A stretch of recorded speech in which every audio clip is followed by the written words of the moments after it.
So, quick update from the last video. So, like I said, I checked in with Nath.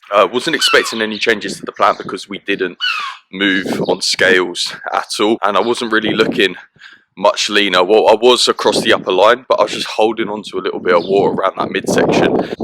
And reason being, he thinks that's just due to obviously the heat recently, and not only that, just how hard we've been pushing recently and kind of just the build up of fatigue. So we're running a few high days. We've basically just doubled carbs for 2 days. We're going to be running normal training sessions, but cardio has been pulled and steps have just been lowered ever so slightly from 15k to 12k, and I'm getting some of them ticked off now. So I'm back in Herne Bay for the day. I'll be going to my parents' house for meal one again. Reason being is because there's nowhere to really get steps near where I live. I live in the countryside where there's no like walking paths or pavements or anything like that. It's pretty much just roads. So if I was to get steps there, chances are I'd probably get run over. I fancy keeping my life, to be honest. So yeah, getting some steps ticked off today, and then I'll be taking you through a full day of eating of what I'm currently eating on my high days, with the calorie and macro breakdown, of course. So we are back from steps. Managed to get through a J3 University podcast while I was out getting steps as well, about 45 minutes. But yeah, John Jewett, Luke Miller putting out some insane advice within this industry. So for any online coaches that are wanting to level up their education for completely free, get on that podcast for sure. I'm actually on the J3 University level 1 curriculum as well. Honestly, learnt so much from that man. But anyway, we're gonna get on to meal one now. Despite this being a high carb day, meal one is actually carbless. Funny that, right? Just because I manipulate the macronutrients a little bit throughout the full day of eating, just to put a little bit more carbs around my peri-workout window, which I'll show you later on, and just because I prefer my carbs later on in the day rather than in the morning. Quite happy to just go for like a light carbless meal first thing in the morning, especially when I'm not too hungry.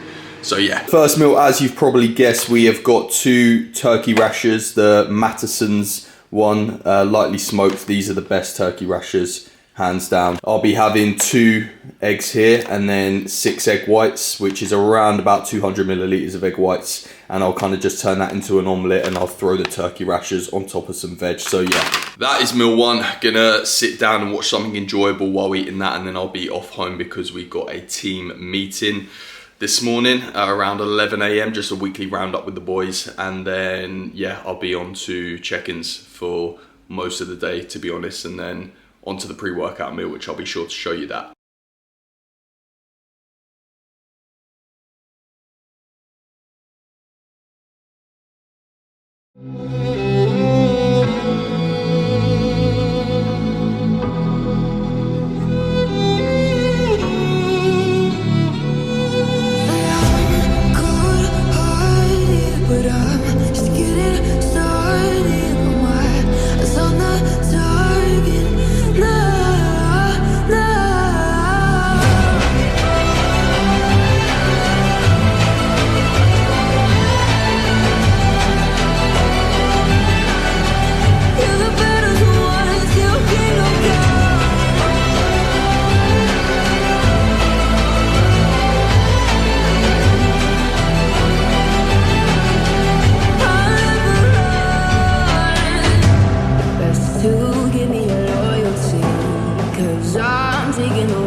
Yes lads, so we are back from the gym. Really good session. Funnily enough, actually really enjoyed the past few days of just working at slightly lower volume. I've been feeling really beat up recently, so these deload sessions have been doing absolute wonders.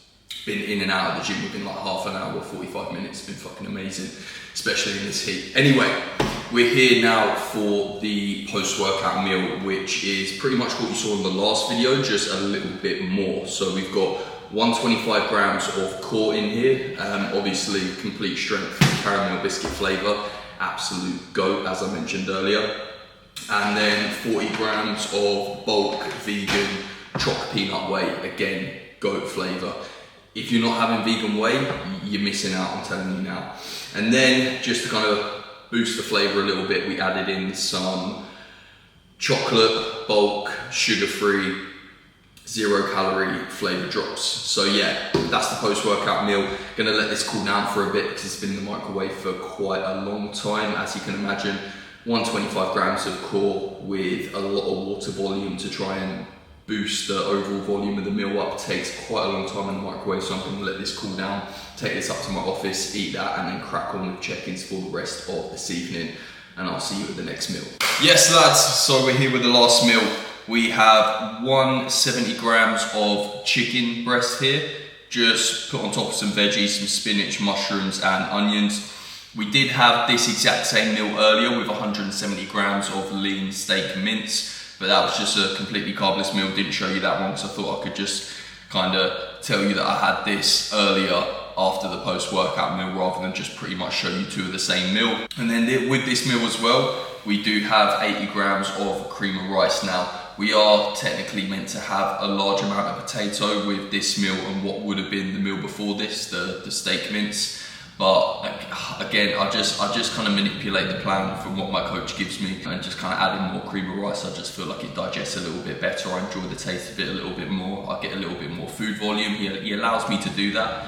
He kind of just gives me an outline of what I should be eating, say, or gives me an example of what I should be eating, and I kind of just go and manipulate the plan from there. But either way, this works for me a lot better, especially with appetite being through the fucking roof at the minute. So I'm gonna head upstairs, eat this, and then finish off check-ins for the day. We're gonna end this video here. Hope you enjoyed that. That's just a little insight as to what I eat on high days at the minute when I run flat and then fill up as and when I need to. Any questions or anything you do want to see, please do just comment below. Other than that, like, share, subscribe, all that YouTube stuff, and I'll see you in the next one.